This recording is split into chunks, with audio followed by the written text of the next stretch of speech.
présentement avec une tumeur non localement avancée, donc les tumeurs précoces et intermédiaires. Je vais essayer de vous présenter le travail de notre service concernant les tumeurs localement avancées et plus particulièrement la radiothérapie conformationnelle 3D associée aux anti-projet. Donc, comme vous savez, les carcinomes ORL constituent toujours un problème de santé publique en Algérie. C'est l'un des cancers les plus fréquents en Algérie et dans le département. Le traitement repose sur la chirurgie. Le traitement repose sur la chirurgie ainsi que la radiothérapie. Les personnes qui présentent des carcinomes ORL sont des personnes fragiles, ce qui nécessite une prise en charge multidisciplinaire. La prise en charge doit se prendre normalement en RCP, en discussion entre plusieurs spécialités, dont nous, les oncologues thérapeutes, les chirurgiens, les oncologues médicaux, les plasticiens, chirurgiens, les spécialistes en chirurgie dentaire, les orthodontistes, en rééducation. On a besoin de beaucoup de personnel pour prendre en charge ces malades qui sont souvent fragiles. Les stratégies thérapeutiques aussi incluent des associations thérapeutiques, ce qui fait encore plus de toxicité, ce qui fait encore plus de fragilité ces patients-là. Bon, historiquement, l'association chimio-radiothérapie est le protocole standard pour la prise en charge de ces tumeurs depuis la méta-analyse MAC-NH, donc qui a été publiée en 2000, donc depuis, comme a dit le professeur Bokech, depuis les années 90. On a commencé à faire des associations entre radiothérapie et chimiothérapie, et ça a été publié en 2000, où on avait comparé les différents protocoles qui associent radiothérapie à chimiothérapie, des protocoles adjuvants, en induction, concomitant, et le protocole concomitant a démontré sa supériorité. Cette supériorité a été démontrée sur tous les plans, que ce soit sur le plan bénéfice absolu de la chimiothérapie sur la survie ou bien sur la survie récidive, ce qui a rendu ce protocole standard. Maintenant, si on fait autre chose par rapport à la radiothérapie, pourquoi ne pas faire un hyperfractionnement et éviter la chimiothérapie? Bon, le rôle de la radiothérapie hyperfractionnée dans les cancers localement avancés a été étudié dans une méta-analyse, c'est la méta-analyse MARCH. Les bases de données ont été bibliographiques sur des registres d'essais, des comptes rendus des congrès, et qui comparaient soit la radiothérapie définitive ou bien radiothérapie post-opératoire, un fractionnement conventionnel versus hyperfractionnement, donc fractionnement modifié. La deuxième comparaison se faisait entre radiothérapie à fractionnement modifié, donc hyperfractionné, versus radiochimiothérapie concomitante. Les localisations choisies étaient des cancers de la cavité orale, donc des carcinomes de la cavité orale, donc pharynx, du larynx, d'hypopharynx non métastatique. Donc, il n'y avait pas de nasopharynx, comme vous pouvez le voir. Les essais ont été séparés en 3 groupes, selon le type de fractionnement, donc hyperfractionnement, accélération modérée, sans diminuer la dose, ou bien accélération importante avec diminution de la dose. Maintenant, quand on a comparé, malheureusement, on a trouvé que l'hyperfractionnement, c'est vrai qu'il faisait mieux que le fractionnement classique, mais que le protocole, l'ajout de la chimiothérapie était toujours le standard. Donc, une radiochimiothérapie concomitante classique faisait mieux que l'hyperfractionnement. Elle faisait mieux et sur la survie globale et sur la survie sans progression. Donc, la radiochimiothérapie concomitante reste actuellement le protocole standard pour la prise en charge des carcinomes ORL localement avancés. Donc, les carcinomes épidermiques localement avancés ORL. Revenons à mon niveau, les anti-EGF. Donc, pour présence des anatomopathologies, je vais me permettre de faire une petite introduction sur les anti-EGFR. Donc, les anti-EGFR sont des récepteurs de facteurs de croissance épidermique. C'est des récepteurs avec une protéine dimérique transmembranaire, qui sont des protéines dimériques transmembranaires, qui sont composées de 2 monomères, donc le monomère alpha et bêta. La sous-unité alpha va permettre la réception de l'EGFR et la sous-unité bêta va permettre la phosphorylation 3D. Cette protéine traduit le signal consécutif à sa liaison au facteur de croissance épidermique.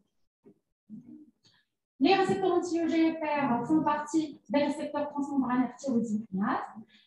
C'est la même famille. Donc, le GFR s'appelle aussi ERB1, HER1. C'est la même famille que les ERB2, HERB2, ERB3, HER3, ERBB4, HER4.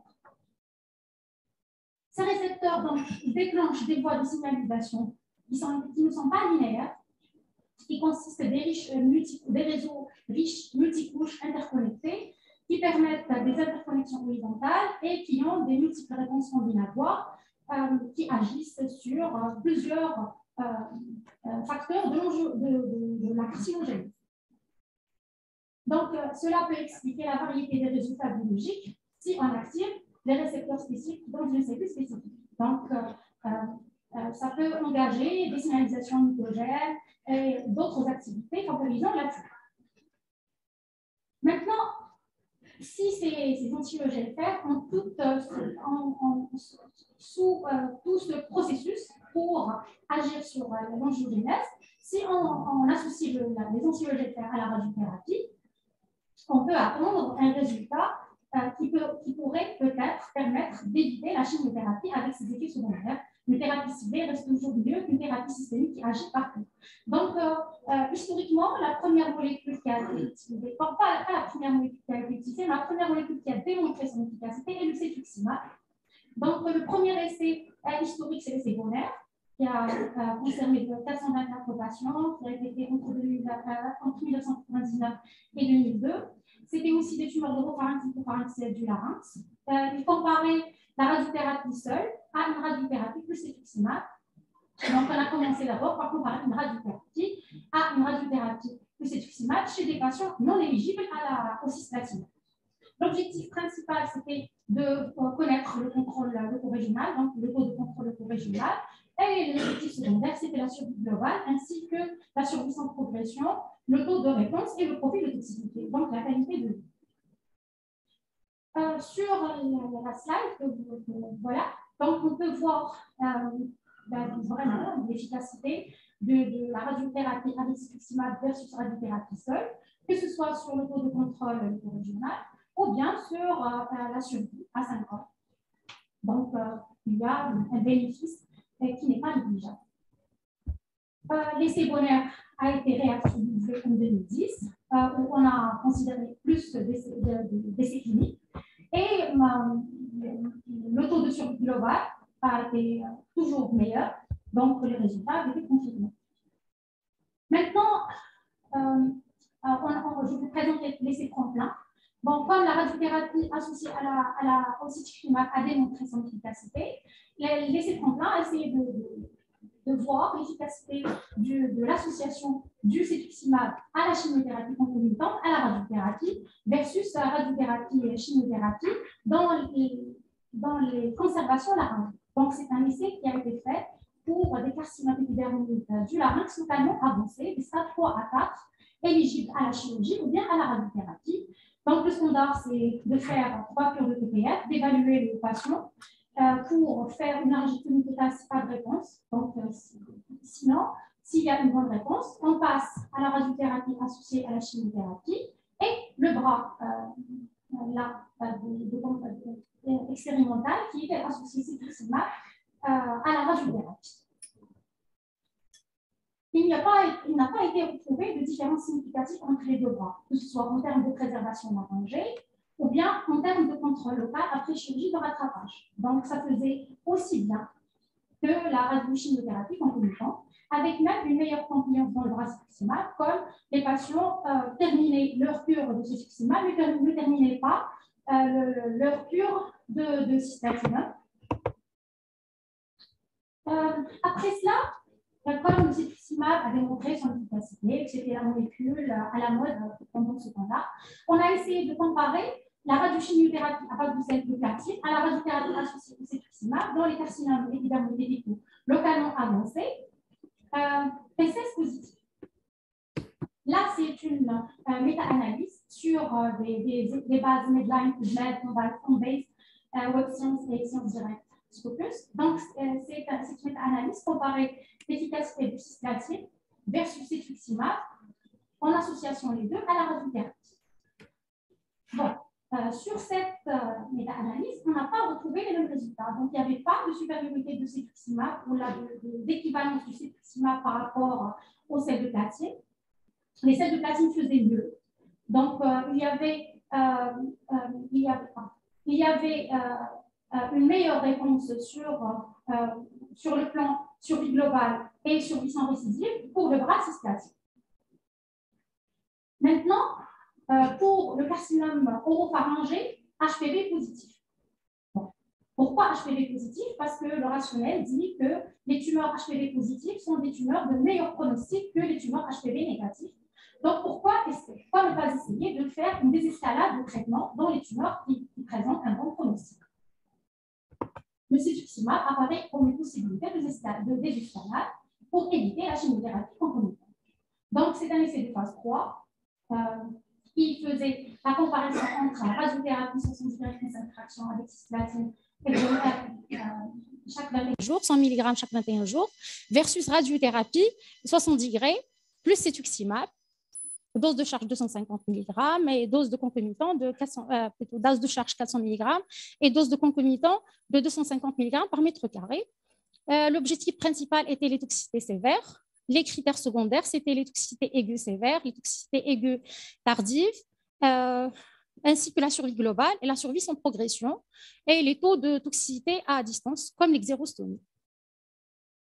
Sur l'essai des escalades, le cisplatine donnait plus de toxicité sévère, donc plus de grade 3, grade 4, mais malheureusement, malgré que c'était plus toxique, le cisplatine faisait toujours mieux que l'association anti-EGFR.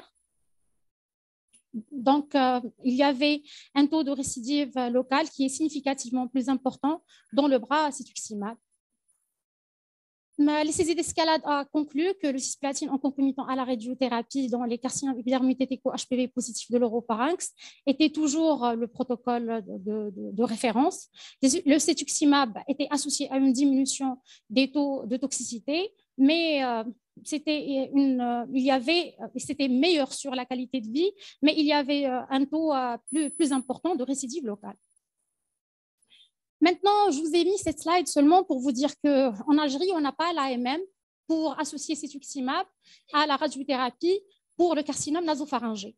Mais de par le monde, donc surtout dans les pays asiatiques, on fait l'association radiothérapie cetuximab dans les tumeurs localement avancées du nasopharynx. Et ça donne de bons résultats, malgré au prix d'une toxicité. Ce n'est pas le sujet, donc comme on n'a pas l'AMM, je n'ai pas voulu trop en parler. Maintenant, parlons de la deuxième molécule qu'on utilise en Algérie en association à la radiothérapie. C'est le nimotuzumab, en Algérie Simaer. Donc, le nimo est apparu dès la fin des années 2000, donc 2009-2010, comme une molécule qui donne de bons résultats sur les différents essais cliniques stade 1, stade 2. Il a été publié en 2020. Donc c'était la première fois où une grosse étude donc de phase 3 a été publiée dans l'ASCO, donc discutée à l'ASCO et publiée, qui a démontré l'efficacité de l'association du nimotuzumab à la radiothérapie dans la prise en charge des carcinomes head and neck localement avancés.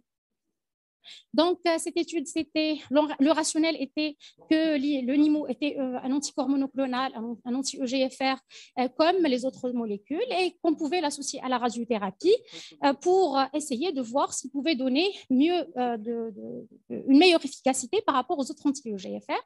Donc, c'était une étude qui comparait radiothérapie associée à cisplatine plus NIMO hebdomadaire versus radiothérapie cisplatine hebdomadaire. Et le protocole de cisplatine hebdomadaire utilisé dans cette étude était un protocole à 30 mg par mètre carré par semaine. Comme vous pouvez le voir, c'est une molécule qui est très bien tolérée. Bon, il n'y a pas eu d'effets secondaires particuliers. Il n'y avait pas eu d'interruption de traitement de plus de 7 jours pour les patients qui avaient une radiochimiothérapie associée au nimotuzumab. Donc, il n'y avait pas de toxicité particulière à souligner par rapport au bras cisplatine radiothérapie seule. Bon, sur les résultats de survie globale, de survie sans progression, bon, sur les courbes, on peut voir un semblant d'efficacité sur la survie globale, mais qui n'était pas significatif. Par contre, sur le taux de survie sans progression, il y avait un taux avec un P significatif. Maintenant, sur les carcinomes du nasopharynx en particulier, comme c'est l'un des problèmes qu'on a, c'est la première localisation qu'on traite dans notre service. Donc, les UCNT sont le premier.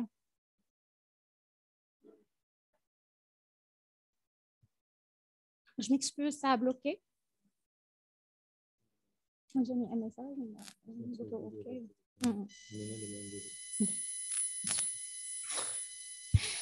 Donc, nous allons voir l'association du NIMO en particulier dans le traitement des tumeurs nasopharyngées, donc des carcinomes, des UCNT et du CAVOM localement avancé. Il y a eu plusieurs études publiées, des études chinoises, des études indiennes, donc des études sud-asiatiques, sur le nimotuzumab combiné à la chimioradiothérapie dans les stades localement avancés de nasopharyngés, des carcinomes nasopharyngés. Dans cette bon, j'ai voulu aller directement les résultats d'une méta-analyse de 9 essais chinois randomisés, donc, qui regroupaient 1015 patients. L'objectif primaire était le taux de réponse locale, l'objectif secondaire était la toxicité.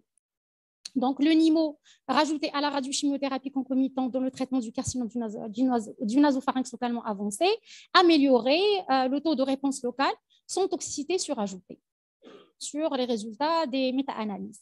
Maintenant, est-ce que faire une chimiothérapie d'induction plus concomitant à base de NIMO faisait mieux qu'un concomitant? Donc, quelle est la séquence thérapeutique idéale pour les carcinomes nasopharyngés localement avancés? 168 patients ont été recrutés entre septembre 2009 et février 2014. 3 groupes ont été faits sur cette étude. Donc, le groupe A, où on faisait une chimiothérapie d'induction avec suivi d'une chimioradiothérapie concomitante. Le deuxième bras, on faisait chimiothérapie d'induction suivi avec nimotuzumab suivi d'un concomitant. Et le groupe C, on faisait une induction suivie d'une association chimioradiothérapie associée au nimotuzumab. L'objectif, c'était la PFS à 5 ans et l'OS à 5 ans. Le mode optimal qu'on avait retrouvé, c'était le mode B, donc faire une chimiothérapie concomitante, plutôt néoadjuvante, puis une chimiothérapie concomitante à la radiothérapie associée au nimotuzumab.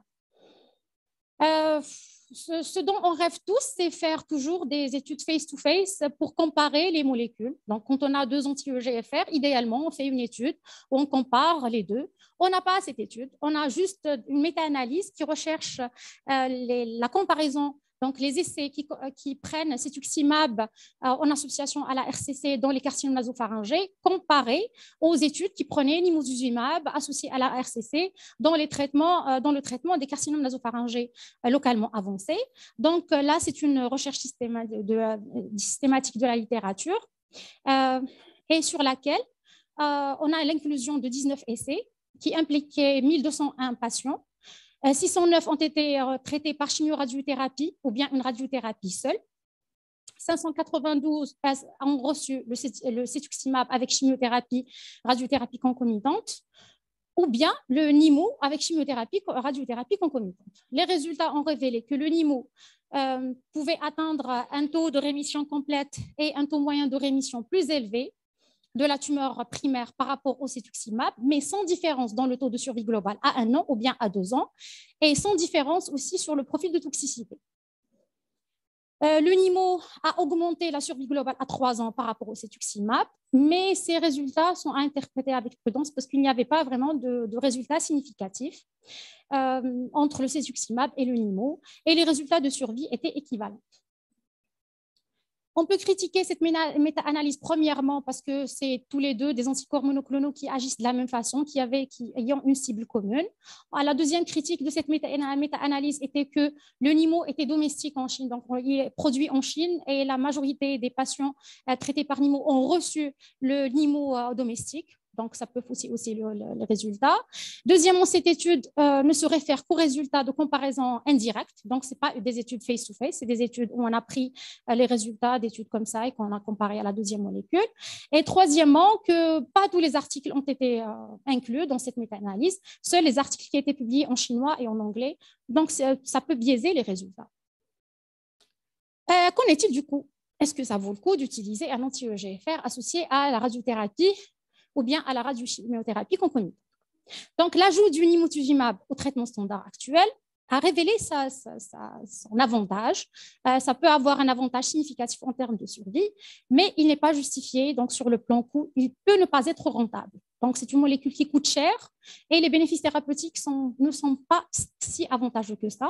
Donc, il faut savoir cibler, il faut savoir choisir les traitements qu'on traite, les patients qu'on traite par nimotuzumab associé à la radiochimiothérapie concomitante. Maintenant, qu'est-ce qui nous attend? Bon, nous attendons bien sûr les résultats d'autres études. Donc, qu'est-ce qui nous attend dans quelques années? Dans quelques années, on voudra bien voir si l'association d'autres molécules au cetuximab, type avelumab, type immunothérapie. Donc, on a laissé Rich-Gortek 2017-01 qui veut voir si l'association du avelumab peut donner mieux quand on l'associe à la radiothérapie cetuximab. C'est un anticorps monoclonal avec action ADCC. L'hypothèse est que la triple association serait supérieure à une association d'un seul anti-EGFR.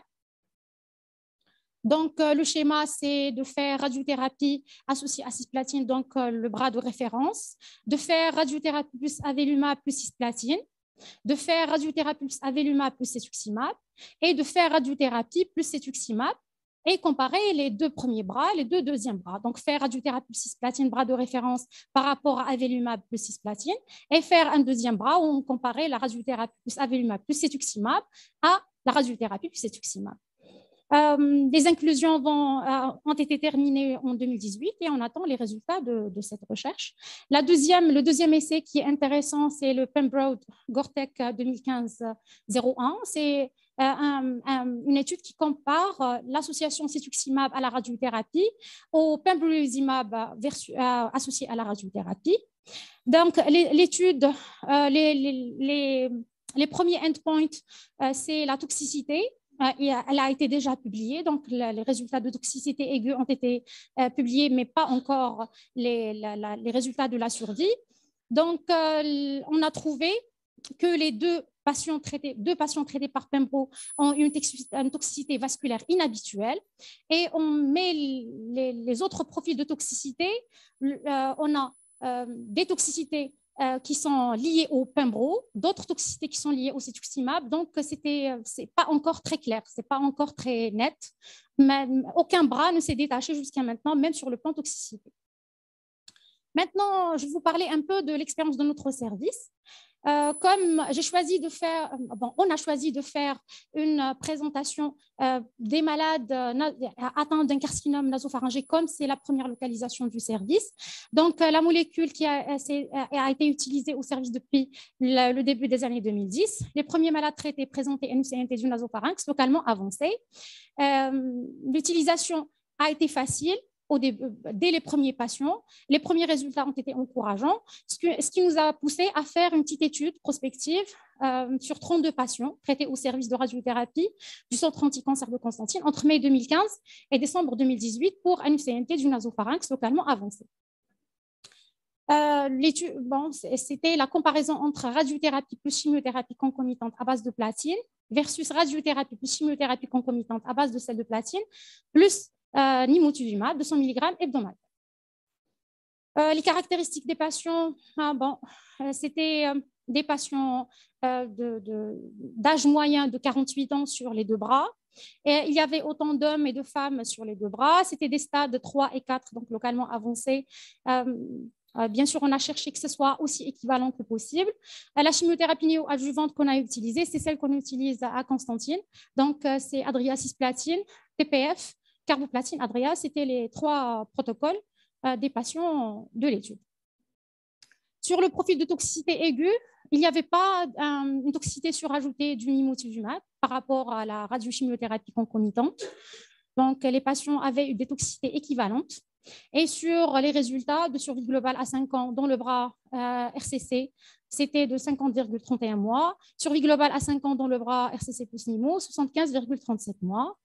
Ce qui fait que, malgré que la chimiothérapie concomitante à la radiothérapie reste le standard dans le traitement des carcinomes ORL localement avancés, l'ajout des thérapies ciblées semble montrer un bénéfice thérapeutique. C'est des molécules qui sont plus ou moins faciles d'utilisation, mais il faut choisir les patients à risque et pour justifier le coût de l'utilisation de ces molécules en associant à la radiochimiothérapie concomitante qui reste le standard. Je vous remercie.